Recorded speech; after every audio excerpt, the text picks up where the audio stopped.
Bonsoir à toutes et à tous, bienvenue sur Radio Code Varoise dans l'émission 100% EDJ, votre rendez-vous étudiant du mercredi soir. Mon camarade Vincent, nos invités et moi-même sommes ravis de vous retrouver. Salut à toi Vincent, ce soir tu animes la deuxième partie de l'émission, alors qu'est-ce qu'on retrouve au menu ce soir ? Bonsoir Julie, bonsoir à tous. Eh bien, comme d'habitude, un programme chargé, mais toujours avec plein de bonnes choses. On veut bien commencer l'année. On parlera musique d'abord avec un label prometteur. Yann nous fera voyager dans le monde Yann nous fera voyager dans le bûcher de la décadence d'Hollywood avec Babylone. Arnaud nous emmène en 1924 avec la capsule temporelle. Et il y aura évidemment du sport avec un retour sur la Coupe d'Europe de rugby. Et nous finirons comme d'habitude par le traditionnel quiz. Merci Vincent, à tout à l'heure. En première partie d'émission ce soir, nous jetterons un coup d'œil du côté de la manifestation qui a eu lieu samedi dernier à Paris. Au lendemain de la grève générale, c'est au tour des jeunes de protester. Suivra un petit tour en Israël, coup de théâtre au sein du gouvernement. Un ministre a été démis de ses fonctions pour fraude fiscale. Nous débattrons ensuite ensemble autour de la mesure carburant mise en œuvre par notre première ministre Elisabeth Borne il y a une semaine. Nous achèverons cette première partie d'émission avec une proposition d'emploi annoncée par Netflix. Décidément, cette plateforme n'a pas fini de nous surprendre. Tout d'abord, la politique. Samedi, à la suite de la grève générale, les jeunes ont manifesté à Paris contre la réforme des retraites. Alors, selon les organisateurs, ils étaient 150 000 à arpenter les rues de la capitale, mais d'après le ministère de l'Intérieur, ils n'étaient que 12 000. C'est bien ça, Théo ? Oui, seulement 2 jours après la grande mobilisation de plus d'1 million de personnes à travers la France jeudi dernier, c'était au tour des jeunes samedi. Une dizaine d'associations de jeunesse de gauche ont défilé, comme les Jeunes Insoumis, les Jeunes Écolos ou encore la Voix lycéenne. Alors le cortège s'était lancé à 14h de la place de la Bastille en direction de celle de la Nation. Plusieurs personnalités politiques étaient présentes. L'ancien chef de file des Insoumis, Jean-Luc Mélenchon, a rejoint le cortège peu après son départ afin d'éviter les questions des journalistes. Mais aussitôt arrivé, il s'est adressé à la foule et a fait passer un message à Emmanuel Macron. On l'écoute. Alors, le chef de l'État lui-même n'a pas répondu à cette déclaration, mais Stanislas Guerini, le ministre de la Transformation et de la Fonction publique, a donné son avis sur cette mobilisation. Il était l'invité du 8h30 de France Info samedi matin. On écoute un extrait. Aux côtés de la France Insoumise, justement, d'autres personnalités politiques étaient aussi présentes, bien que leur parti n'ait pas officiellement appelé à manifester. C'était le cas, par exemple, d'Olivier Besancenot du nouveau parti anticapitaliste, ou encore Sandra Regol et Sandrine Rousseau d'Europe Écologie Les Verts. Et côté organisation, quel dispositif de sécurité était mis en place, Théo ? Pas moins de 3500 policiers et gendarmes étaient mobilisés, soutenus notamment par la BAC. Des tensions ont eu lieu entre Black Bloc et forces de l'ordre, mais la situation est restée sous contrôle jusqu'à la fin de la manifestation, vers 18h. Au total, 6 personnes ont été interpellées durant la journée. Bilan de la mobilisation, les associations de jeunesse rapportent 150 000 personnes mobilisées à Paris, 12 000 selon l'Intérieur et 14 000 selon le cabinet indépendant Occurrence. Et ce n'est pas terminé, puisqu'à la suite de la grande manifestation de jeudi dernier, l'intersyndicale appelle à une nouvelle journée de rassemblement contre la réforme du gouvernement. Ce sera le 31 janvier prochain. Eh bien, merci Théo pour toutes ces précisions. Direction l'Israël avec toi maintenant, Pierre-Louis. Un ministre clé a été démis de ses fonctions après une décision de justice. En effet, la Cour suprême a annulé la nomination du ministre de l'Intérieur et de la Santé, Eri Deri, reconnu coupable pour fraude fiscale. Pierre-Louis, peux-tu nous en dire un peu plus ? Oui, dimanche dernier, Benyamin Netanyahou, le Premier ministre israélien, a démis de ses fonctions le ministre de l'Intérieur et de la Santé, Aryeh Deri. Il y a pile une semaine, la Cour suprême avait invalidé la nomination de ce dernier, reconnu coupable de fraude fiscale en 2021. Lors d'une réunion hebdomadaire du cabinet à Jérusalem et en présence de M. Deri, Benyamin Netanyahou a dit, je cite, « C'est avec un cœur lourd et beaucoup de peine que nous sommes contraints de vous relever de votre poste au gouvernement. » Il a ajouté que le jugement de la Cour suprême ignore la volonté du peuple et que lui s'efforcera de trouver un moyen légal pour qu'Aryeh Deri puisse contribuer au service de l'État d'Israël.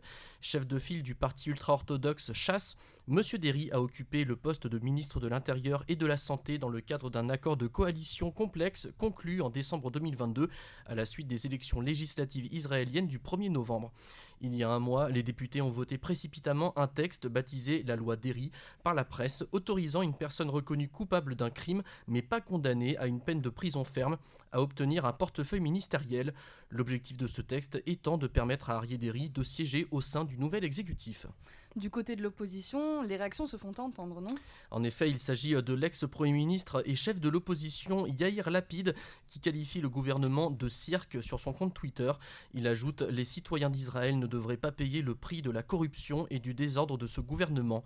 Arié Derry s'était toutefois présenté aux élections législatives de novembre dernier où il a été élu puis avait été nommé au gouvernement mis sur pied fin décembre par Benyamin Netanyahou avec ses alliés ultra-orthodoxes et d'extrême droite.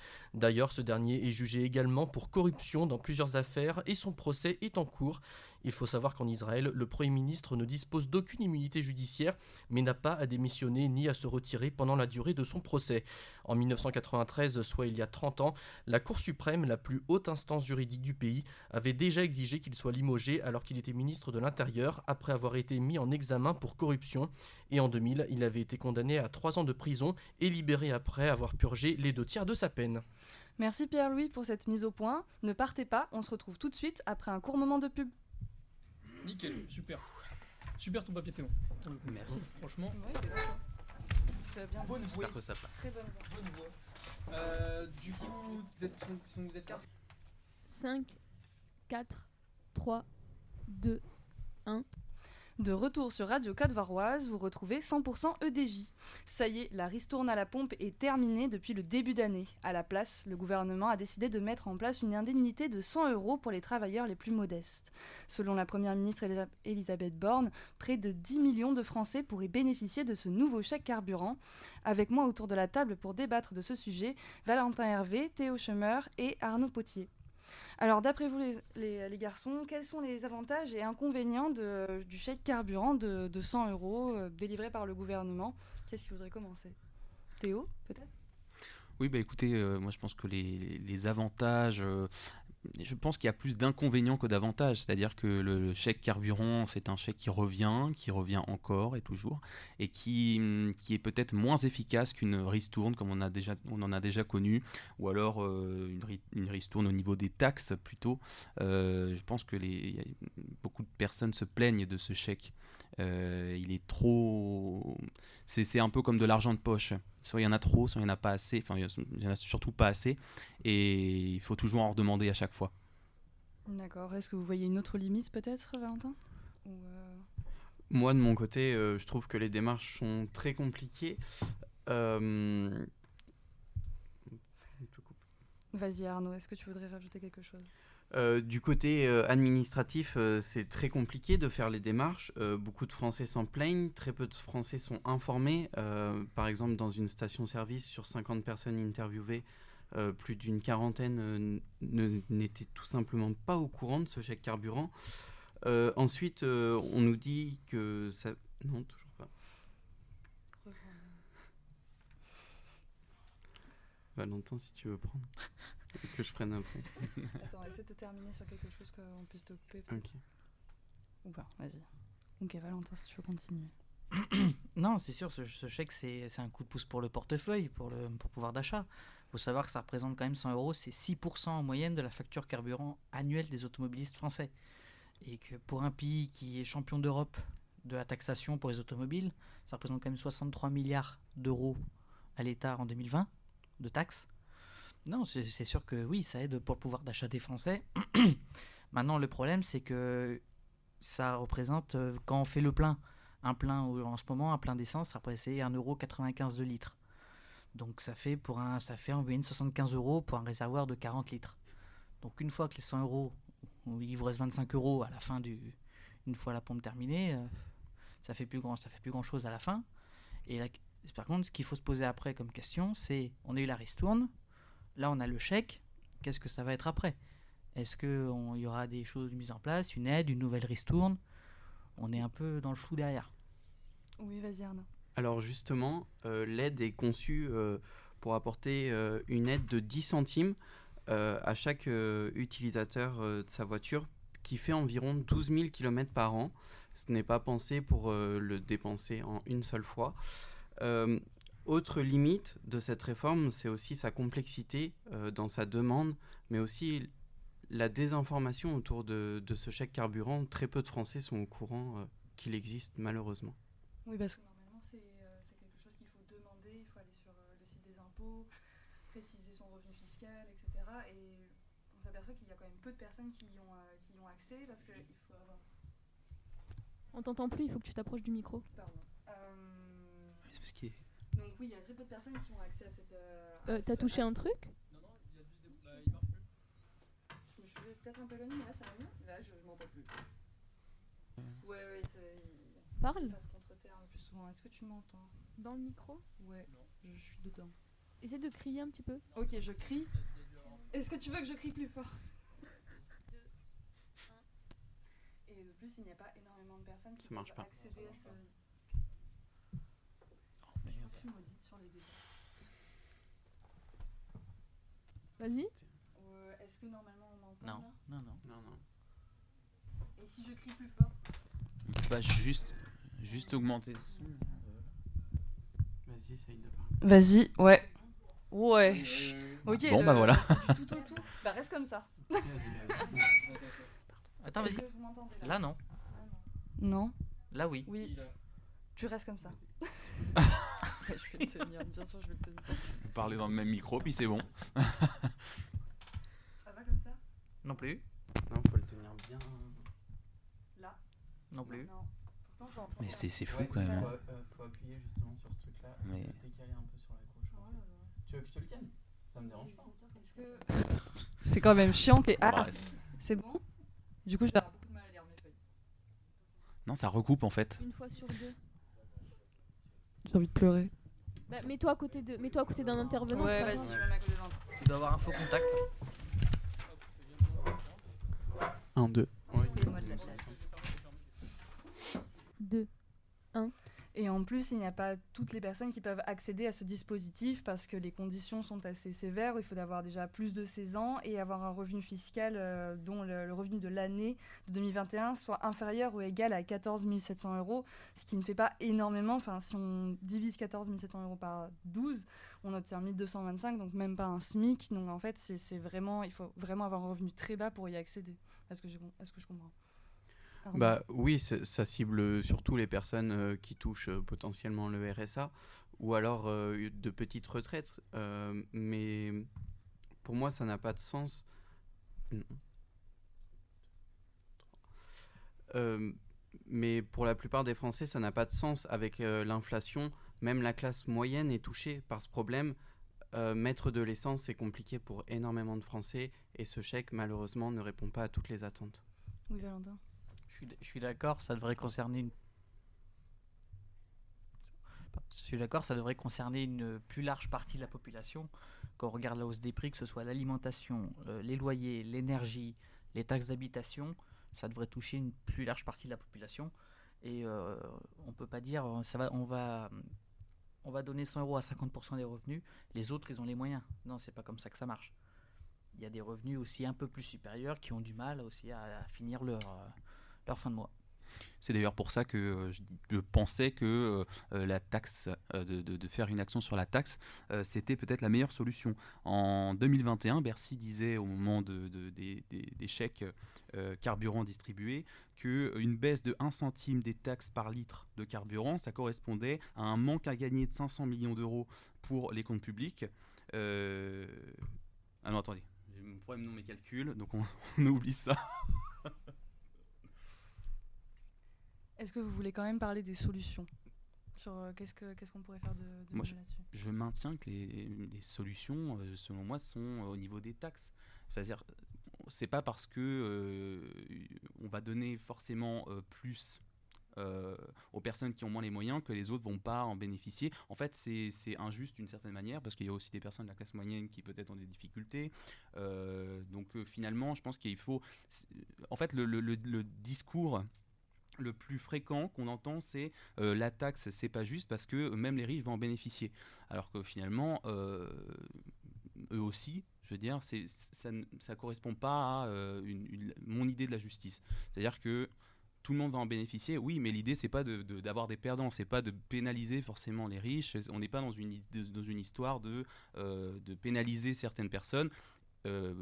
Et de donner à d'autres. Là, tout le monde va en bénéficier. Est-ce que c'est pas la meilleure solution finalement ? D'accord, peut-être un dispositif plus égalitaire et équitable plutôt que de juste donner à certaines personnes. Alors pour rappel, pour clore le débat, les personnes éligibles à cette aide doivent en faire la demande sur le site des impôts à compter du lundi 16 janvier et jusqu'au 28 février. À noter que les premiers versements tomberont sur les comptes des bénéficiaires à partir de fin janvier. Donc. Merci à tous d'avoir participé au débat. Merci à tous d'avoir participé au débat. Théo Chemer, Valentin Hervé et Arnaud Potier d'avoir participé et d'être avec nous ce soir. On se retrouve après un court moment de publicité et le tube du dernier album de Kendrick Lamar, Count Me Out. A tout de suite. Tu m'as dit une minute. On va enchaîner par contre direct. Du coup, Léa et après Cube et après c'est moi. Complicado. Ouais, c'est bon. Après, j'ai pas su. Ouais, c'est chiant en plus. Moi, je fourche, ça m'énerve. C'est toi qui fais C'est moi Netflix. Ouais. Il nous faut... Léa Et ouais, Ouais, tu alors, vas je Léa laisse la place à Léa. On va Je me casse, vas-y. De toute façon, après, il y a de la pub. Ouais, Ouais, il y a de toute façon, on se remet après.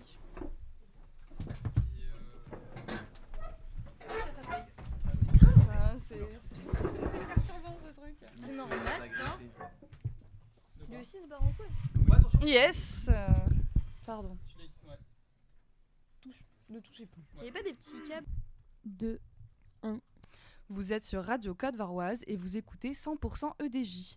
Alors si jamais vous êtes à la recherche d'un emploi et que vous êtes en pleine réflexion sur votre avenir, soyez bien attentifs. Léa va vous proposer un job de rêve. Que diriez-vous d'un salaire à 6 chiffres pour un poste dans un jet privé ? C'est la plateforme de streaming Netflix qui a fait cette annonce de travail il y a quelques jours. Je cite : « Vous avez une passion pour l'aviation et l'envie de travailler au sein d'une équipe de rêve ? Eh bien foncez. Forcément, ça intrigue. Une offre d'emploi pas comme les autres pour le coup. Bon, concrètement, pour faire simple, Netflix cherche en fait une hôtesse de l'air ou un steward compétent. Le rôle de la personne recrutée sera d'accompagner l'équipe aérienne de Netflix dans l'objectif de proposer un transport en toute sécurité, des services exceptionnels et un cadre confidentiel. Concrètement, la personne choisie aura la chance de côtoyer les stars des séries phares de la plateforme. Donc à tout moment, tu pourras servir un jus d'orange à Millie Bobby Brown, Ursula Corbero ou encore Cillian Murphy de Peaky Blinders dans les airs. Bon, côtoyer des stars c'est bien sympa, mais le côté argent est aussi très intéressant. On ne parle pas de 5 000 € par mois, non. Là, on est sur un salaire impressionnant entre 60 000 et 385 000 €, rien que ça. Bon, il y a quand même quelques critères à respecter pour devenir la future hôtesse de l'air ou future steward de Netflix. Il faut être discret, pas trop envahissant avec les stars, mais aussi être capable de porter des poids de plus de 15 kilos. Parce que oui, vous ne servirez pas que des jus d'orange. Il faudra aussi porter des valises et garder sa langue dans sa poche, car potentiellement vous aurez accès à des informations confidentielles. En tout cas, entre l'inflation et la difficulté pour trouver du boulot, on est d'accord qu'avoir un salaire à 6 chiffres tout en étant confortablement assis dans un jet avec des stars de cinéma, forcément, ça fait rêver. Merci Léa pour ton intervention. On se quitte en musique avec King Krul et son titre Borderline. A tout de suite sur Radio Côte Varoise. Super, parfait. Eh bien... Bouvier.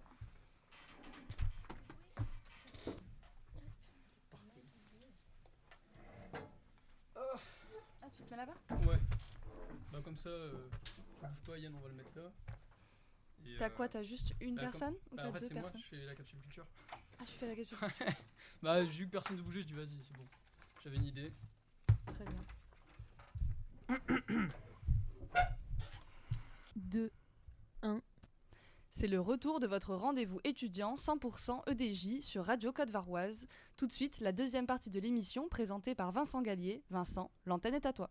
Eh bien merci Julien, et pour commencer cette deuxième partie d'émission, on va parler musique, rap français avec la New Generation, mais surtout de Sublime, la maison de disques créée en mars dernier par le rappeur Disease, homme de l'année 2022 avec son album L'amour. Le rappeur amiénois a tout raflé sur son passage. Ouais mais moi je suis heureux, noche je roule ma beuh, musique je roule un feu, Madeleine de semaine j'ai cramé tous les feux rouges, et son cœur je l'ai écrasé. rencontres avec Damso, Poids Lourd, Casino, Diziz a rythmé l'année 2022. Il a surtout créé son propre label Sublime pour mettre en avant de nouveaux artistes. L'objectif, c'est qu'ils soient libres dans leur musique. Aujourd'hui, de nombreux rappeurs font leur bonhomme de chemin en solo et de manière indépendante, seulement accompagnés de leur beatmaker. On pense forcément à Damso, Alpha One, Orelsan, mais pour Diziz, on avance plus fort à plusieurs. Alors dans ce label, le rappeur met en avant pour l'instant 3 artistes avec un avenir plutôt prometteur. Ils font partie de la New Generation et pour commencer, je vais vous parler de mon coup de cœur de 2022 avec le rappeur suisse Runa. J'ai dit les termes dans tous les sens, sors-moi. C'est moi contre eux. Tout est ice, sors-moi dans les ice. J'ai tout ce que je veux, j'ai tout ce que t'aimes, tu profites de mes failles. Runa, c'est une des révélations de l'année 2022, un rap incisif, des kicks profonds, le tout dans une mélodie captivante. Avec son album Mobius sorti en mai dernier, Runa a confirmé son statut de rookie du rap francophone. Le rappeur suisse est dans sa bulle et propose un voyage musical envoûtant. Ice et Music Sound Better With You cumulent déjà le 1 million de streams. Sa créativité et son univers séduisent le public et il n'y a pas de doute, l'avenir s'annonce radieux pour lui et on a hâte d'entendre un nouveau projet. Il adore Rick et Morty, il rappe dans sa chambre devant son ordi et il brille comme le VVS, je parle évidemment de Luther. 3G, backwood, smoke sur la zaza. Au studio, je me sens comme à la cage. Je gamin psychotique, la dégaine à la casa. Mon platine à hasard. Je fais flash comme si c'était la NASA. Frais comme un gardon, elle me dit t'es gentil pour un garçon. Dehors il fait froid, alors Luther il s'est laissé bercer par le son des klaxons. Luther, c'est peut-être le plus prometteur de Sublime. Il incarne la force de cette nouvelle génération. Dans son style atypique, le plus jeune du label s'est beaucoup fait remarquer en 2022, notamment avec son projet Garçon. Il jongle à la fois avec des titres chantés et calmes, mais il s'est dégainé des rimes foudroyantes avec des punchs incisives. On pense forcément à son titre À la Kazam, où le rappeur de 18 ans crache le feu pendant 3 minutes. Un vrai régal, un son qui frôle les 5 millions de streams. Luther est dans son monde. Moi je pense que c'est celui qu'il faut surveiller de près, parce que sa progression en 2022, elle est énorme. Il n'a que 18 ans et pour moi, il va continuer de nous surprendre. Et enfin, le petit dernier, Abel 31. Je rends l'ennui stylé juste en le disant sur la cœur solide comme du plexi. Je suis dans le fond du club. Baby, toi, je reste dans le fond du club. Et toi, je ice quand tout link. Et je bats la ligne.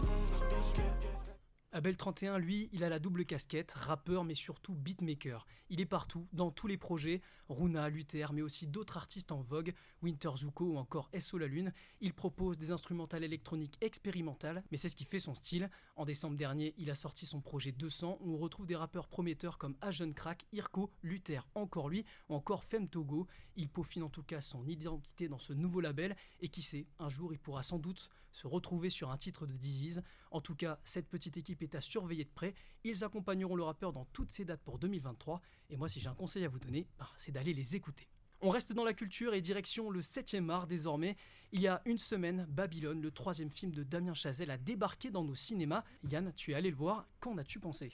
Alors Vincent, j'aimerais que durant le temps de cette chronique, tu répondes à toutes mes questions par Brad Pitt. Est-ce que c'est possible pour toi ? Brad Pitt. Super. Avant de vous parler du synopsis et des acteurs de Babylone, je vais vous raconter comment j'ai vu ce film. Comme tout étudiant qui se respecte, le samedi soir, je suis allé au cinéma, tout seul, pendant 3 heures et 9 minutes. La salle était pleine, ce qui m'a étonné, mais surtout fait très plaisir. Et puis qui d'autre que Damien Chazelle pour nous regrouper tous au cinéma ? Brad Pitt ? Alors tu ne crois pas si bien dire, mais on parlera de Brad Pitt plus tard. Pour en revenir au film, Babylone, c'est l'histoire de la création d'Hollywood dans les années 20 et l'arrivée du cinéma parlant qui casse les codes et redéfinit ce qu'est un film.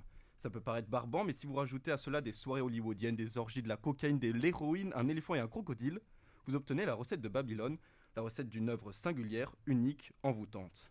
Mais que serait un bon scénario sans d'excellents acteurs ? Et des excellents acteurs, il y en a justement au moins 3 qui incarnent les personnages principaux. Pour Nelly Laroy, une jeune femme exubérante et sauvage qui rêve de devenir une star, c'est une actrice australienne de 32 ans qui a pu donner la réplique à DiCaprio dans le Loup de Wall Street notamment, et qui comptabilise déjà 2 Oscars. Vincent, aurais-tu une idée de qui ça peut être ? Brad Pitt ? Alors non, pas du tout, on parle d'une actrice là, c'est bien évidemment Margot Robbie. Pour le personnage de Manny Torres, un jeune débrouillard qui rêve de travailler dans le cinéma, c'est beaucoup plus compliqué. L'acteur mexicain n'est pas connu du grand public et a commencé à se faire un nom dans Narcos. Vincent, une idée ? Toujours Brad Pitt ? Toujours pas. Brad Pitt n'a jamais joué dans Narcos, enfin, on parle de Diego Calva.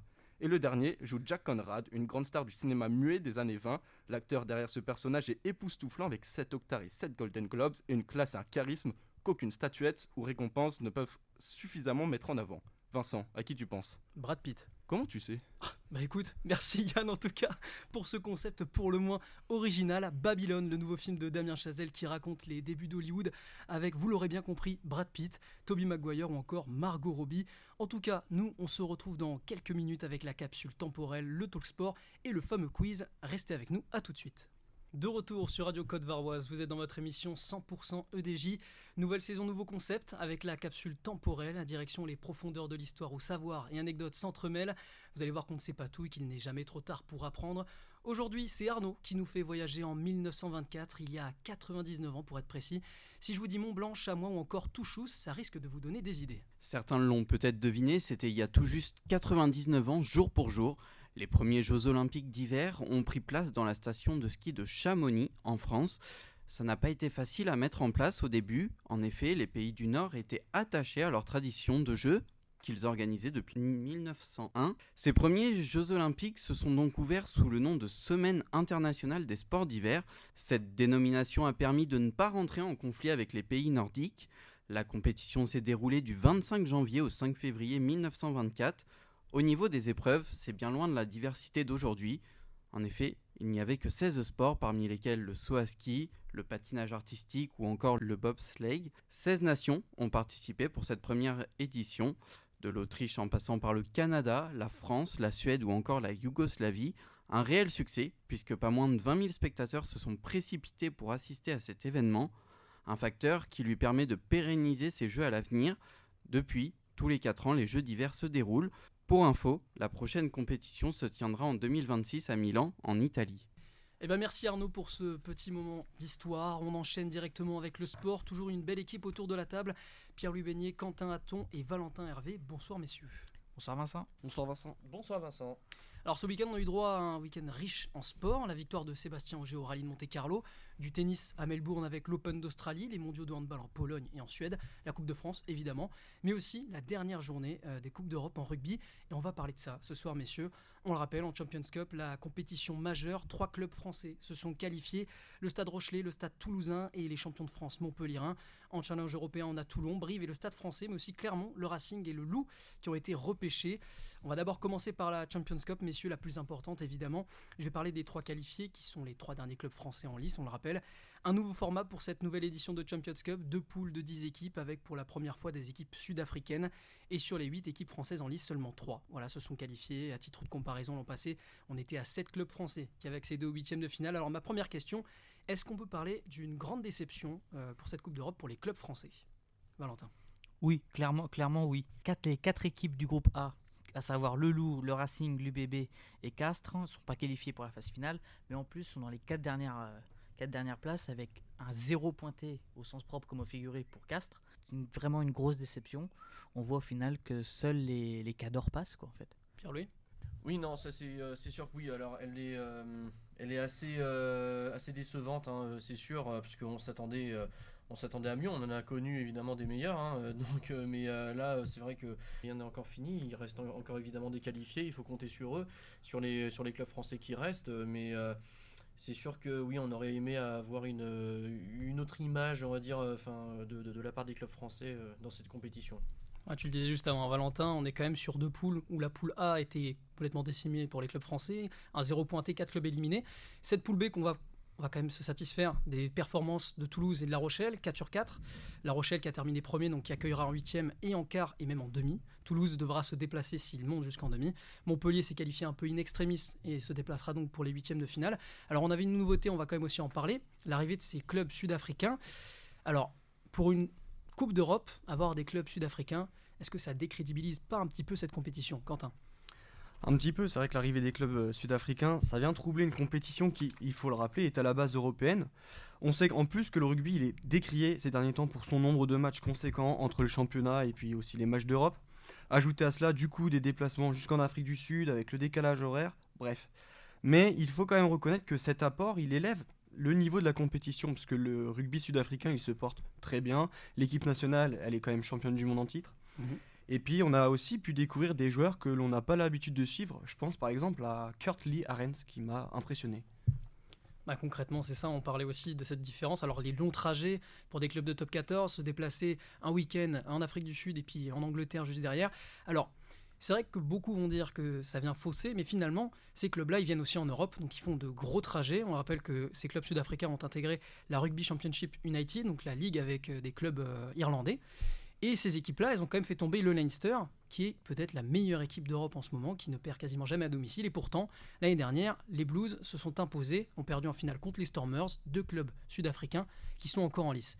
Et au final, ces 3 clubs sud-africains, ils sont encore là pour les 8e de finale. Donc finalement, ça vient aussi élever le niveau. Alors peut-être en crédibilité, il faudra peut-être changer le nom de Coupe d'Europe, peut-être pas une compétition peut-être internationale, mais au final, ça rajoute une certaine plus-value. Valentin. Oui, je suis d'accord. On pourrait appeler ça. J'ai entendu parler du projet de Coupe du Monde des clubs en rugby à faire. On pourrait l'appeler comme ça éventuellement. Moi, je trouve que c'est un impact positif. Ça reflète le niveau européen des clubs par rapport à un autre pays. Puis l'Afrique du Sud, c'est pas n'importe quel pays en termes de rugby. Et puis, ça oppose 2 styles. On a un style européen plus conventionnel face à un style sud-africain assez rugueux. On se rappelle, on a encore en tête le France-Afrique du Sud à Marseille qui était un véritable 80 minutes de combat. Donc non, ça propose du spectacle. Je pense que c'est positif pour la suite. Alors je vais venir sur une dernière question. On va revenir sur les propos d'Hugo Mola, forcément, qui ont fait un petit peu polémique. L'entraîneur a ajouté que le top 14 va encore être faussé avec toutes ces équipes françaises éliminées. Alors est-ce que vous rejoignez l'avis de l'entraîneur toulousain ? Quentin. Bien entendu, et puis de toute façon c'est une question qui revient tous les ans, on le sait très bien que c'est très compliqué. Le top 14, il est toujours plus ou moins faussé. Je pense notamment aux matchs internationaux, puisque tous les internationaux partent à chaque fois en équipe de France. Là maintenant on y ajoute cette Coupe d'Europe. Franchement, je suis d'accord avec Hugo Mola, mais voilà. Valentin ? Quand on joue une Coupe d'Europe, on sait à quoi s'attendre. On sait qu'on va avoir des matchs supplémentaires. Donc jouer une Coupe d'Europe, oui, ça demande plus d'engagement. Maintenant, c'est soit vous la jouez à fond, soit vous la jouez pas et vous qualifiez pas. On a la même chose dans tous les sports et on n'a pas autant de...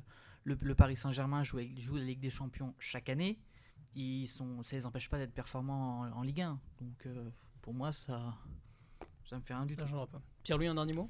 Non, oui, c'est sûr, mais après aussi, c'est l'accumulation aussi des matchs. Après, tout dépend également de la forme aussi des joueurs, mais c'est comme ça aussi dans tous les sports, hein, pour alterner entre le championnat et les coupes. Mais là-dessus aussi, oui, c'est vrai que je rejoins, oui, quelque part ce qu'il dit. Et puis, maintenant, il faut trouver des idées aussi pour quand même aussi, essayer de moins fausser, comme on le dit, en fait, cette image du top 14. Et essayer de trouver justement des solutions à ça. Et bien en tout cas, les 8e de finale de ces Coupes d'Europe, ce sera en avril prochain. On espère que les clubs français iront le plus loin possible. Et entre-temps, on aura surtout le 6 Nations. Et je pense qu'on a hâte d'y être. Le 5 février prochain, le 15 de France ira en Italie pour entamer cette compétition. Merci messieurs, en tout cas, pour ce Talk Sport. On se retrouve dans quelques minutes pour le quiz de fin d'émission. Restez avec nous, à tout de suite. De retour sur 100% EDJ, vous êtes sur Radio Côte-Varoise, vous l'attendez tous, nous aussi la partie préférée de l'émission, le fameux et traditionnel quiz, le retour de la table Valentin Hervé, Yann Bouvier, Quentin Hatton et Pierre-Louis Beignet. Bonsoir messieurs, vous êtes habitués du quiz, Valentin prêt à remettre son titre en jeu pour cette année 2023 ? Toujours. Eh bien écoutez, on va faire un quiz sur un retour sur l'année 2022, on va voir si vous avez bien suivi l'année. On commence par toi Valentin, quel était le métier de Volodymyr Zelensky avant d'être élu président de la République ? Comédien, militaire, footballeur ou professeur ? Facile. Comédien. C'est une bonne réponse, avec un petit trash talking de Yann. 1 point pour Valentin. Et Yann, ça va être à toi maintenant. Dans quel département d'importants incendies ont dévasté 30 000 hectares cet été ? Les Landes, le Gard, la Gironde ou les Bouches-du-Rhône ? Facile. C'est les Landes ou la Gironde, mais je crois que c'est la Gironde. C'est une bonne réponse, bien joué. Il a bien résisté à la pression de Valentin. Facile. Quentin, Victor Castanet a sorti un livre intitulé Les Fossoyeurs qui a provoqué un scandale. Quel était le sujet de son enquête ? Les dysfonctionnements de plusieurs entreprises de pompes funèbres, les défaillances de dispositifs dédiés à la perte d'autonomie, les mauvais traitements en EHPAD ou alors les scandales au sein de la Fédération française de football. Ce sont les mauvais traitements au sein des EHPAD. Eh ben c'est un point pour Quentin qui débloque le compteur. Pierre-Louis, oui. Quelle matière sera de nouveau obligatoire au lycée à la rentrée ? Mathématiques, français, sciences ou histoire ? Mathématiques. Bah oui, c'est une bonne réponse à un premier tour de table où c'est parfait pour tout le monde. 1 point. Valentin, le mondial de football au Qatar a été marqué par plusieurs premières. Attention, laquelle de ces affirmations est fausse ? Plusieurs arbitres étaient des femmes. Première fois que la VAR a intervenu en Coupe du Monde. Première fois qu'un joueur marque un triplé en finale. Ou première fois qu'un club africain atteint les demi. Laquelle de ces affirmations est fausse ? plusieurs femmes à la Coupe du Monde. Eh ben non, c'était pas justement, il y avait plusieurs femmes. C'était la première fois, mais là, c'était pas la première fois pour la VAR. Elle avait été mise en place en 2018, donc c'est la réponse fausse. Yann, quelle présidence tournante la France a-t-elle occupée entre le 1er janvier et le 30 juin 2022 ? Alors, c'est la présidence de l'Union européenne. C'était le Conseil de l'Union européenne, mais c'est ça. C'est une bonne réponse. Très bien, 2 points pour Yann qui, ok, pas besoin de proposition. Flex. Quentin, comment s'appelle la future astronaute française Agathe Roussel, Sophie Adenau, Claudie Hénégré, Nathalie Provost ? C'est Sophie Adenau. Très bonne réponse pour Quentin qui tient tête à Yann. Pierre-Louis, pour tenir, à quelle autrice française le prix Nobel de littérature a-t-il été décerné ? Delphine de Vigan, Christine Angot, Annie Ernaux ou Françoise Bourdin ? Annie Ernaux ? Bonne réponse. Oui. Pierre-Louis, vous êtes 3 à être à 2 points. Valentin, il va falloir vite reprendre. Miss 2023 est Miss Île-de-France, Nord-Pas-de-Calais, Guadeloupe ou Occitanie ? Guadeloupe. Bonne réponse, 2 points. Yann, pour prendre peut-être l'avantage, quelle première mondiale médicale a eu lieu en janvier 2022 ? Un Américain s'est fait transplanter un foie de lapin, un cœur de porc transgénique, un cœur de mouton biologique ou un foie de singe ? Je dirais le cœur de porc. Ouais, très bonne réponse. 3 points pour Yann. Respect. Quentin, combien de jours de canicule la France a-t-elle connu cet été ? C'est d'ailleurs un record. 33, 22, 44 ou 11 ? Bah si c'est un record, on va dire 33. Bonne réponse. Je pensais que tu allais dire 44, mais bon, au final, non, 33. Bon, bah, le nouveau record, mais 3 points. Yann et Quentin, vous êtes tous les deux en tête. Pierre-Louis peut vous rejoindre. Quelle enseigne française de prêt-à-porter a mis la clé sous la porte cette année ? Camailleux, Naf Naf, La Halle ou les Petites Bombes ? Camailleux. Bonne réponse. Voilà, attention, vous êtes 3. Ça m'arrange pas pour les questions d'après, mais. Vu d'autres questions. Valentin, à quoi sont comparées les mascottes des JO de Paris 2024 ? Les pyramides du Louvre, des fraises, des chapeaux ou des clitoris ? Des clitoris. Ouais, c'est une bonne réponse, Valentin. Mais alors, pour l'instant, tu as égalité avec les autres. On va voir si Yann va trouver la bonne réponse. Qui est la nouvelle première ministre italienne ? Monica Bellucci, Marina Calderoni, Giorgia Meloni ou Eugenia Roccella ? On adorerait la première réponse. C'est évidemment Giorgia Meloni, un sans faute pour Yann qui prend la tête. Quentin, quelles marques ont connu une contamination à la salmonelle ? Buitoni, Milky Way ou Milky Way et Knorr, Kinder et Knorr ou Kinder et Buitoni ? C'est Kinder et Buitoni. C'est une bonne réponse. Oh, attention là. Tout sur la table, le Alors, matériel. attends, alors je prévois sur les autres questions. Quel accessoire de mode Bruno Le Maire a-t-il porté pour inciter à réduire le chauffage ? Une doudoune, un col roulé, une écharpe ou un poncho ? Un col roulé. Voilà, très bonne réponse. Vous êtes 3 à égalité. Heureusement, j'en ai prévu 2 de plus. Donc ça peut se terminer sur une égalité. Bon. À l'Open d'Australie et Roland Garros, cette année, Rafael Nadal a soulevé ses 21e et 22e trophées en Grand Chelem. Quelle compétition majeure n'a-t-il jamais remporté dans sa carrière, Yann ? Les JO, les Masters de fin d'année ou Wimbledon ou encore la Coupe Davis ? Je pense que Wimbledon il l'a eu. Hein. Je sais pas, les JO, pourquoi pas ? Et non, les JO, ils les avaient remportés en 2008. Malheureusement, c'était les Masters de fin d'année. Ça peut se jouer entre Quentin et Pierre-Louis. Quentin, en novembre, le nombre d'habitants vivant sur Terre a passé un nouveau cap. Combien sommes-nous désormais ? 7, 8, 9 ou 10 milliards ? 8. Bonne réponse, c'est un 5 sur 5. Attention Pierre-Louis, ça peut jouer sur une égalité. Un vaisseau a été envoyé faire le tour de la Lune avant de revenir sur Terre dans le cadre du programme Artemis. Quel est son nom ? Orion, Ariane, Spaceship ou Milky Way ? Spaceship. Et non, la bonne réponse était Orion. C'est une victoire de Quentin. Bravo. Pour cette nouvelle année. Merci. Eh ben Quentin, tu rattrapes pour la dernière fois. Oui. C'est parfait. Eh ben un grand merci à nos invités pour cette première émission de l'année, mais surtout à vous, chers auditeurs et auditrices, de nous avoir suivis.